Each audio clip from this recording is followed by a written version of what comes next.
Hello everyone, welcome heart wave nursing classes. और आज हम बात करेंगे etiology and risk factor of the mental illness. जैसा कि आपको पता है, कंटिन्यूस क्लासेस हम साइकेट्री की अपलोड कर रहे हैं, जिसमें हमारी नेक्स्ट क्लास होने वाली है etiology factor and risk factor. जो होते हैं वो डायरेक्टली और इनडायरेक्टली मेंटल इलनेस के लिए रेस्पॉन्सिबल होते हैं। तो कौन कौन से इटियोलॉजिकल फैक्टर हैं जो मेंटल इलनेस के लिए हमारे रेस्पॉन्सिबल होंगे? तो सबसे पहले अगर हम बात करें तो इटियोलॉजी की बात करते हैं, तो एक्सिट इटियोलॉजी तो अननोन है। मेंटल इलनेस की बात करेंगे कि कौन कौन से फैक्टर हैं जो हमारी मेंटल इलनेस के लिए, और कौन कौन से रिस्क फैक्टर है जो हमारे मेंटल इलनेस के लिए रिस्पॉन्सिबल है। तो इसमें सबसे पहली लाइन तो आप ये लिखोगे एग्जिट कोज, तो इसका अननोन है। Exact cause is unknown. But कुछ ऐसे फैक्टर हैं जो डायरेक्टली और इनडायरेक्टली हमारे जो मेंटल इलनेस के लिए रेस्पॉन्सिबल होते हैं, उसको इटियोलॉजिकल फैक्टर और रिस्क फैक्टर में हम कंसिडर करते हैं। तो पहला हमारे पास आता है बायोलॉजिकल फैक्टर, जिसमें आता है जेनेटिक फैक्टर। पहला हमारे पास क्या आता है? बायोलॉजिकल फैक्टर आता है, जेनेटिक फैक्टर आता है। तो फर्स्ट इज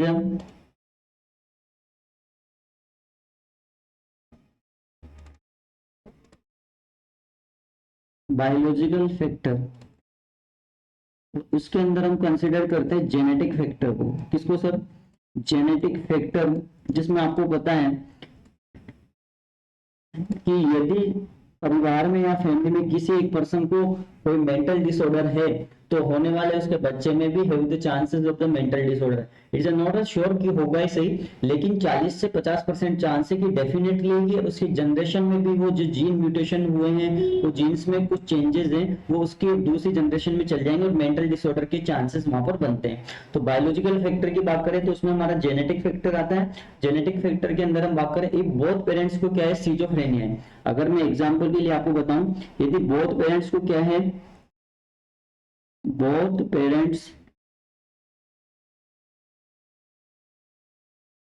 बोथ में कौन? मदर एंड फादर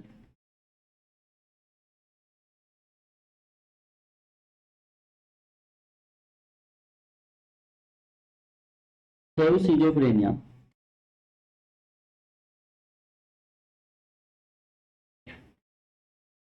ठीक है, both parents mother and father को सीजोफ्रेनिया है, तो have the chances of the child. तो चाइल्ड में भी चांसेस हैं, उसके चाइल्ड के अंदर भी चांसेस सीजोफ्रेनिया होने के। और कितने परसेंट चांसेस सीजोफ्रेनिया होने के अगर उससे पूछे, तो यदि फादर एंड मदर में बोथ में सीजोफ्रेनिया है, तो हो तो 40 से 50% चांस है। 40 to 60% चांस है। 40 से 50 मान लो, 40 से 60 मान लो, एवरेजेस 50% चांस हम मान सकते हैं किसके, उसके बच्चे में डेफिनेटली क्या हो सकता है, सीजोफ्रेनिया हो सकता है। तो मेंटल डिसऑर्डर की बात करते हैं, जो जेनेटिक फैक्टर एक सिंगल मोस्ट कारण है जो कहीं डायरेक्टली और इनडायरेक्टली मेंटल इलनेस के लिए रेस्पॉन्सिबल होता है। उदाहरण के लिए, अगर एग्जांपल के लिए हम समझे, तो both parents suffering from the schizophrenia, mother and father, and have the chances of the child about the schizophrenia, the chance is the 40 to 60%। कितने परसेंट हो जाएंगे? 40 to 60% चांस है कि उसके बेबी में भी क्या हो, सीजोफ्रेनिया होने के चांसेस है। तो ये आप समझ गए होंगे। ठीक है, इसके अलावा और क्या हो सकता है सर? फिजिकल फैक्टर हो सकता है। फिजिकल फैक्टर के अंदर, फिजिकल डेप्रिवेशन के अंदर हम क्या मान सकते हैं? सेकेंड हम मान सकते हैं फिजिकल डेप्रिवेशन, फिजिकल डेप्रिवेशन। और फिजिकल डेप्रिवेशन की बात करें तो फिजिकल डेप्रिवेशन में क्या हो सकता है कि यदि पेशेंट में किसी प्रकार का फिजिकल हैंडीकैप्ड है, फॉर एग्जाम्पल जैसे मान लो फिजिकल हैंडीकैप्ड है,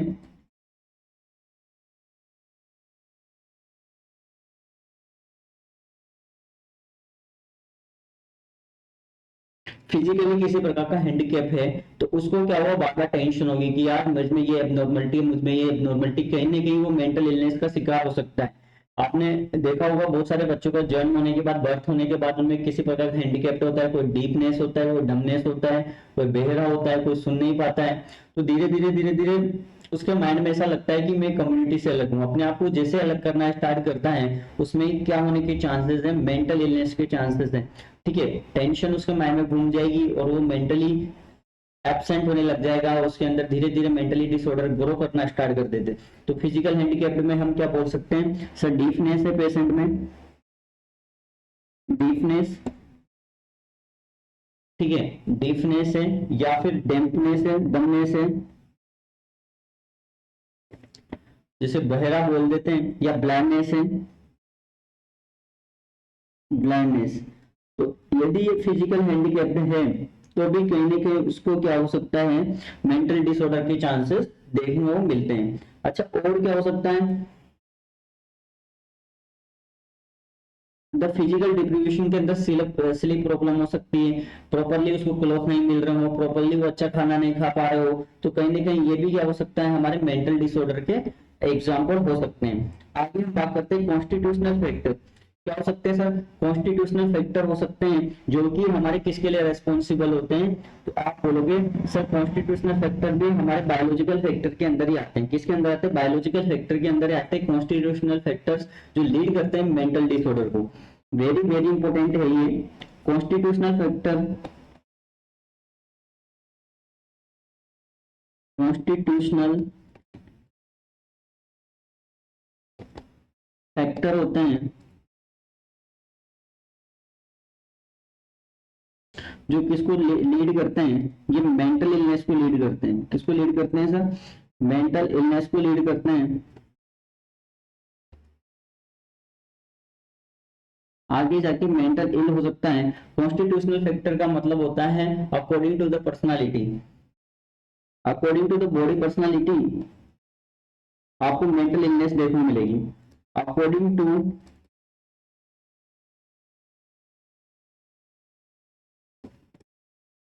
body personality scene of mental illness.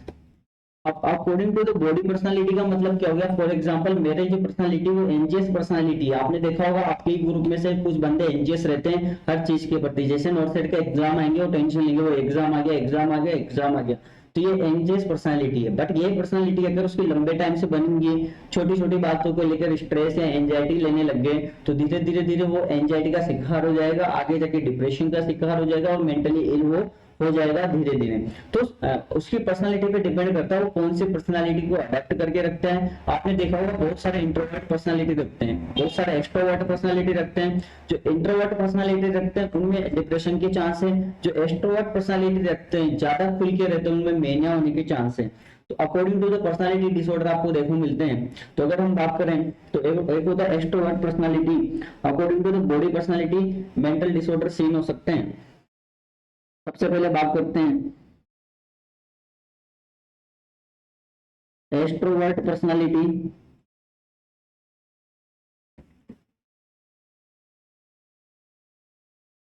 Extrovert personality, ठीक है, ठीक है, तो एक्सट्रोवर्ट पर्सनालिटी होती है।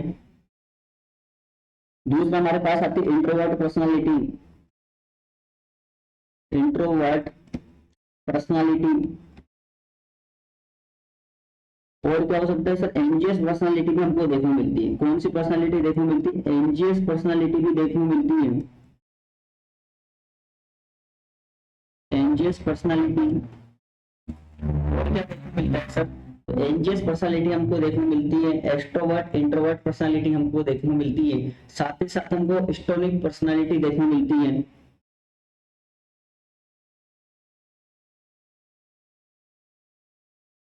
पर्सनालिटी और क्या देखने मिलता है सर, सर सीजोइड पर्सनालिटी देखने मिलती है। क्या देखने मिलती है, सीजोइड पर्सनालिटी हो सकता है। और कौन सी पर्सनालिटी हो सकती है सर, सीजोइड पर्सनालिटी के बाद आप ये बोल सकते हो मेलेंकोलिक पर्सनालिटी होती है।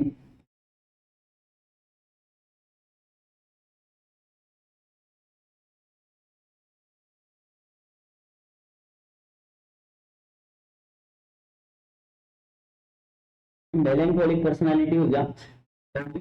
ऑब्सेसिव, ऑब्सेसिव पर्सनालिटी भी होता है एक, ऑब्सेसिव पर्सनालिटी। Obsessive personality. तो अगर आपसे पूछे सर कॉन्स्टिट्यूशनल फैक्टर क्या होते हैं, सर कॉन्स्टिट्यूशनल फैक्टर का मतलब होता है जेनेटिक इनहेरिटेंट। इनहेरिटेंट का मतलब क्या कि मान लो उसके फादर भी इंट्रोवर्ट थे, उसका बेटा भी इंट्रोवर्ट है और आने वाली जनरेशन भी इंट्रोवर्ट है, तो कहीं ना कहीं उनमें डिप्रेशन के सिम्टम्स देखने को मिल सकते हैं। कैसे सिम्टम्स देखने को मिल सकते हैं? डिप्रेशन के सिम्टम मिल सकते हैं। कॉन्स्टिट्यूशनल फैक्टर का मतलब है according to the body personality उनके अंदर मेंटल इलनेस देखने को मिल सकती है। जैसे एक्सट्रोवर्ट पर्सनालिटी है तो ऐसे बंदों में जो एक्सट्रोवर्ट पर्सनालिटी रखते हैं उनमें मेनिया होने के चांसेस हैं। कौन से डिसऑर्डर होने के चांस है? मेनिया होने के चांस है। और मेनिया का मतलब होता है साइकोमोटर एक्टिविटी बॉडी की बढ़ जाएगी। अपने आप को हमेशा क्या करेगा? वो एनर्जेटिक फील करता है, अपने आप को हमेशा एनर्जेटिक फील करता है, बहुत ज्यादा एनर्जेटिक फील करेगा कि मैं ही सब कुछ हूँ, मैं कुछ भी कर सकता हूँ। इस प्रकार की पर्सनालिटी को बोलते हैं एक्सट्रोवर्ट पर्सनालिटी। नाउ एक आता है इंट्रोवर्ट पर्सनालिटी। क्या आता है? इंट्रोवर्ट पर्सनालिटी आता है। इंट्रोवर्ट पर्सनालिटी के अंदर क्या देखने को मिलेगा सर?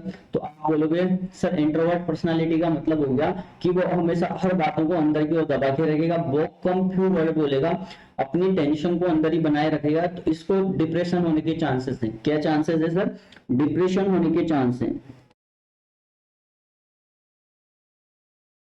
ठीक है, तो आपके सामने अगर बात करें कि डिप्रेशन क्या है तो बोलोगे सर साइकोमोटर एक्टिविटी देखने को मिलती है। और आप इंडिया के अंदर जो ज्यादातर युवा हैं, इंडिया के अंदर ज्यादातर जो युवा यंगेस्ट हमारी जो जनरेशन है वो डिप्रेशन का शिकार है। और डिप्रेशन का शिकार होने के बहुत सारे रीजन हो सकते हैं। फॉर एग्जाम्पल कोई जॉब नहीं लग रहा है, अनएम्प्लॉयमेंट एक कारण है ना, लॉस ऑफ जॉब एक कारण है, या फिर कहीं प्राइवेट में जॉब करना चाहता है लेकिन जॉब अच्छे से मिल नहीं रही हो।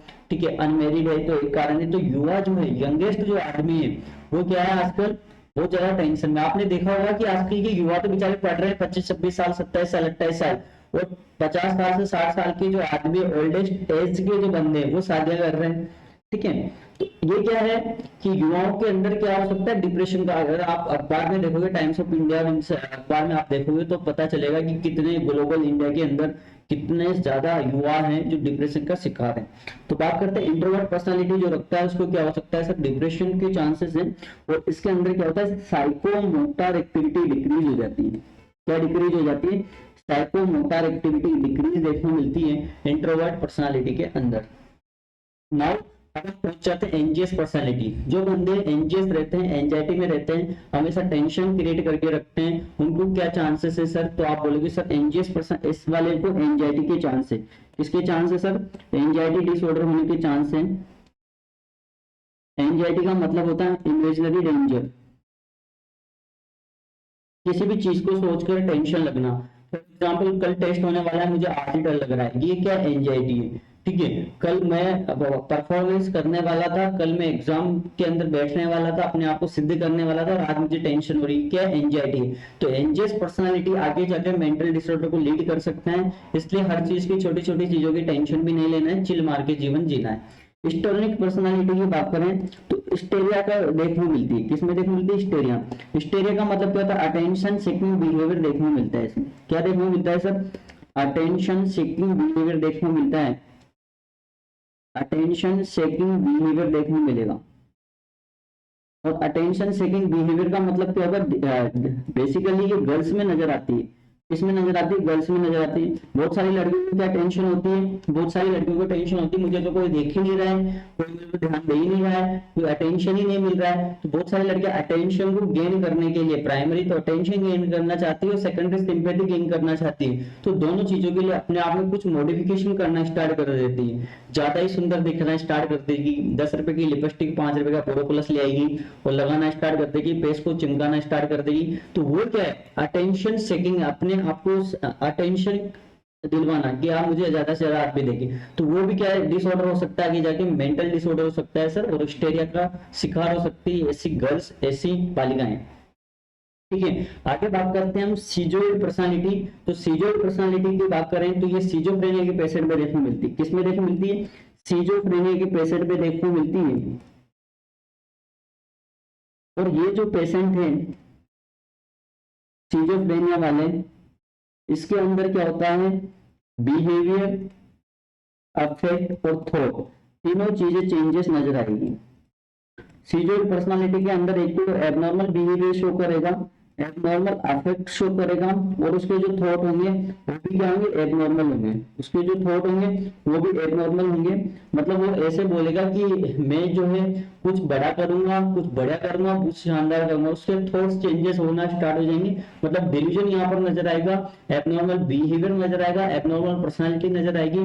तीनों चीजें अगर उसमें नजर आ रही है तो वो क्या है, सीजोइड पर्सनालिटी है। आगे जाके उसको सीजोफ्रेनिया के चांसेस हैं।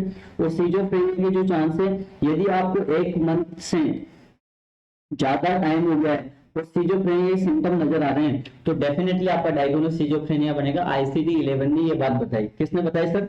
आईसीडी-11 ने ये बात बताई।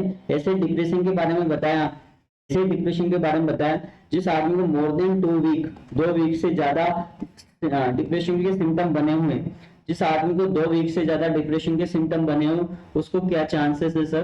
तो उसको चांस है हमारे, इसके चांसेस है सर, डिप्रेशन के चांसेस हैं। ये भी आईसीडी-11 में बताया गया है। इसके बाद हम बात करते हैं मेलेंकोलिक पर्सनालिटी। सर मेलेंकोलिक जो पर्सनालिटी होती है ये भी कहाँ नजर आती है? डिप्रेशन के पेशेंट में नजर आती है। मेलेंकोलिक पर्सनालिटी किस में नजर आएगी? डिप्रेशन के पेशेंट में नजर आएगी। और जो डिप्रेशन के पेशेंट होते हैं उनमें मेलेंकोलिक पर्सनालिटी नजर आएगी। मतलब मास्क लाइक फेस नजर आता है सर। कैसा नजर आता है? मास्क लाइक फेस नजर आएगा। आप देखोगे कि उसके फेस पे कोई इमोशन ही नहीं है, उसके फेस पे कोई इमोशन प्रेजेंट नहीं होते। ऐसा लगता है कि लॉस ऑफ इमोशन प्रेजेंट है। मेलेंकोलिक पर्सनालिटी उसको बोलेंगे। और मेलेंकोलिक जो टर्म है, ये मेलेंकोलिक जो टर्म है, ये टर्म किसने दी? तो आप बोलोगे the term is given by Hippocrates. Hippocrates के द्वारा ये टर्म दी गई थी। मेलेंकोलिक स्टार लगा लेना इसको और हाईलाइट कर लेना। तो कुछ छोटे छोटे टॉपिक्स हैं, छोटी छोटी बातें हैं जो हम डील करेंगे। जब हम कोई कंप्लीट थ्योरी पढ़ लेंगे तो सिंगल वन क्वेश्चन आपका गलत नहीं जाएगा, ये मेरी गारंटी है, क्योंकि हमने इसे इसी हिसाब से कवर किया है। ये आपके जो ये जो आपके टॉपिक्स है, ये बीएससी नर्सिंग के स्टूडेंट जो थ्योरी क्लास पढ़ रहे हैं उनके लिए भी, जो कॉम्पिटिटिव क्लास पढ़ रहे हैं उनके लिए भी, दोनों के लिए अच्छा और शानदार साबित होगा और उनके लिए बेनिफिट प्रोवाइड करवाएगी क्लासें। मेलेंकोलिक जो पर्सनालिटी है ये किस में देखने मिलती है? तो आप बोलोगे सर डिप्रेशन के पेशेंट में देखने मिलती है। डिप्रेशन वाले पेशेंट में ये देखने मिलती है। और जो ऑब्सेसिव पर्सनालिटी रखेगा, ऑब्सेसिव का मतलब क्या होगा? अनवेलकम आइडियाज बार बार आ रहे हैं, उस वजह से एक्टिविटी कर रहा है। तो ऑब्सेसिव पर्सनालिटी में क्या हो सकता है? ओसीडी के चांसेस हैं। किसके चांसेस सर? ओसीडी के चांस है। ओसीडी क्या होता है? तो आप बोलोगे obsessive obsessive compulsion disorder. Obsessive compulsion disorder के चांसेस हैं। जिसको ओसीडी होगा उसको ऑब्सेसिव कंपल्जन डिसऑर्डर आपको देखने को मिलेगा। ये इसके कॉन्स्टिट्यूशनल फैक्टर थे जो हमने डील कर लिया है। नाउ हम बात करते हैं साइको सोशल फैक्टर के बारे में। किसकी बात करते हैं हम? साइको सोशल फैक्टर की बात करते हैं। साइको सोशल फैक्टर का मतलब क्या होता है सर?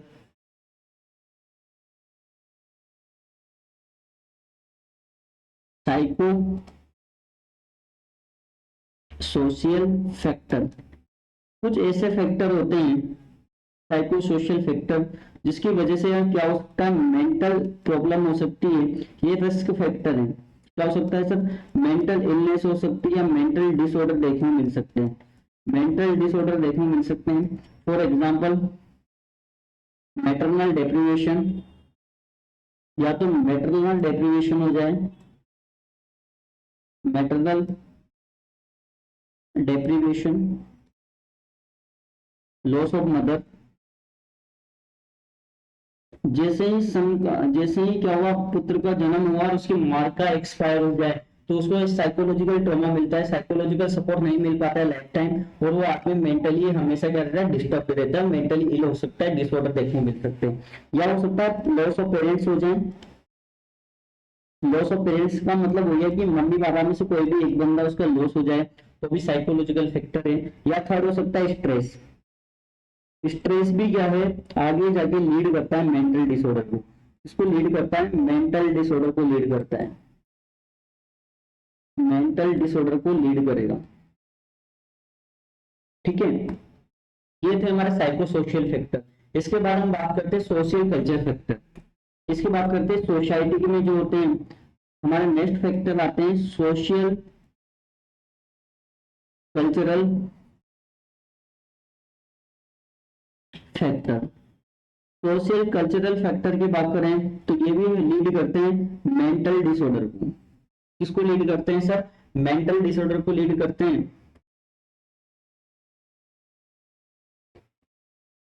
मेंटल डिसऑर्डर को लीड करते हैं psycho culture factor. Social culture factor का मतलब, क्योंकि सोसाइटी के कुछ कल्चर है। सोसाइटी के कल्चर का मतलब क्या हुआ कि जैसे अनएम्प्लॉयमेंट, क्या हो सकता है सर? अनएम्प्लॉयमेंट हो सकता है। अगर आप सोसाइटी में अनएम्प्लॉय है तो जीने नहीं देंगे समाज वाले आपको, इसलिए गवर्नमेंट जॉब लगना बहुत इंपॉर्टेंट है। लेकिन साथ ही साथ हायर एजुकेशन भी बहुत इंपॉर्टेंट है। मैं हमेशा कहता हूं कि आप बीएससी नर्सिंग करें, आप एमएससी नर्सिंग करें, पीएचडी करें, यहाँ तक पहुंचे। जब तक आप हायर एजुकेटेड नहीं होंगे, आप हमेशा दूसरे पे डिपेंडेंट रहेंगे। आपको इंडिपेंडेंट अपने प्रोफेशन को बनाना है, तो हर एक इंडिविजुअल को अपने बिहाफ पर, अपने बेसिस पर अपनी नॉलेज को हमेशा बढ़ाते रहना है। ठीक है, जैसे जैसे मौका मिले वैसे वैसे वो अपने आप को अपडेट करे, अपग्रेड करे। ठीक है, सोशल कल्चर फैक्टर में पहला आता है अनएम्प्लॉयमेंट। क्या आता है सर? अनएम्प्लॉयमेंट।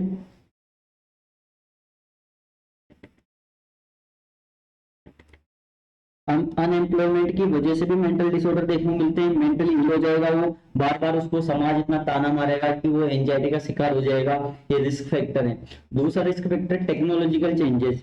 आपने देखा होगा बहुत सारे आदमी को ये टेंशन है कि टेक्नोलॉजिकल चेंजेस आ चुके हैं, और टेक्नोलॉजिकल चेंजेस की वजह से भी वो टेंशन में रहते हैं। तो थर्ड इंपॉर्टेंट है वार। वार का मतलब क्या हो गया सर? कि बार बार इतने ज्यादा वार है, इतने वियोलेंस है, ये भी कहीं ना कहीं हमारे सोशल कल्चर फैक्टर के लिए रेस्पॉन्सिबल हैं, और ये हमारे मेंटल इलनेस को क्रिएट कर सकते हैं। इसके बाद हम अदर फैक्टर की बात कर लेते हैं। किसकी बात कर लेते हैं? अदर फैक्टर होते हैं, अदर फैक्टर होते हैं जो भी हमारे मेंटल इलनेस को लीड करते हैं। किसको लीड करते हैं सर? मेंटल इलनेस को लीड करेंगे। सबसे पहले हम बात करेंगे अनमेरिड।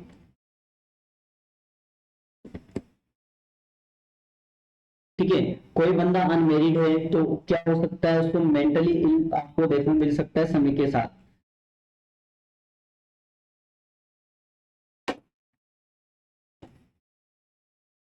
दूसरा क्या हो सकता है sir? Loss of job. Loss of job, loss of business,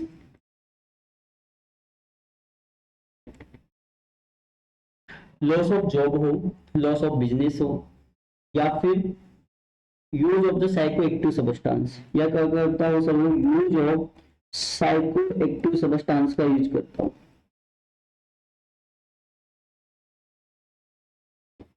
ये सारे के सारे जो फैक्टर्स हैं ये लीड करते हैं मेंटल डिसऑर्डर को। किसको लीड करते हैं सर? ये मेंटल डिसऑर्डर को लीड करते हैं। तो 1 2 3 4 अदर फैक्टर थे। ठीक है, तो आज हमने क्या पढ़ा sir? Etiological and risk factor. Etiology and risk factor of mental illness पढ़ा। Etiology risk factor of mental illness के अंदर हमने डील करा बायोलॉजिकल फैक्टर।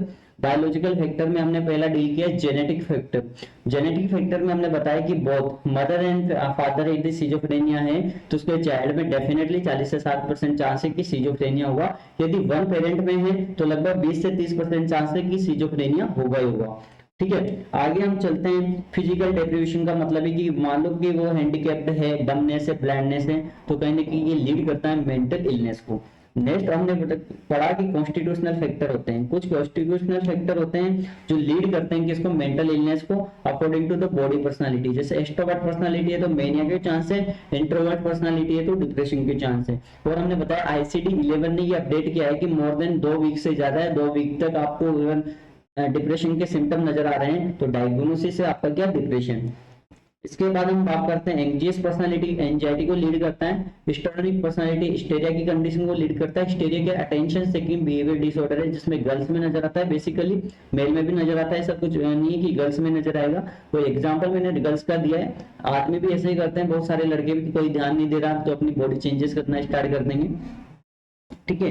इसके बाद मेलेंकोलिक पर्सनालिटी होती है जो डिप्रेशन के पेशेंट में नजर आता है, और ये मास्क लाइक फेस नजर आएगा। ये टर्म जो थी हिपोक्रेट ने दी थी, ये आपके लिए इंपॉर्टेंट लाइन हो सकती है, इसको आप हाईलाइट कर लेना। ऑब्सेसिव पर्सनालिटी डिसऑर्डर जो होता है ओसीडी के पेशेंट में नजर आता है, ऑब्सेसिव कंपल्सन डिसऑर्डर इसको बोल देते हैं। इसके बाद साइको सोशल फैक्टर होते हैं जो मेंटल इलनेस के लिए रेस्पॉन्सिबल होते हैं, maternal deprivation, loss of parents, stress, ये सारे के सारे चीजें यहाँ पर लीड होगी। सोशल कल्चर फैक्टर के अंदर unemployment, technological changes, war and violence responsible है। वैसे ही अदर फैक्टर की बात करें तो unmarried, loss of job, loss of business और use of the psychoactive substance यहाँ पर आते हैं। तो इसी के साथ आज की हम क्लास को यहाँ पर ही फिनिश करते हैं। जैसा कि हमने आपको बता रखा है कि अगर आपको इन सबकी पीडीएफ चाहिए या पीपीटी चाहिए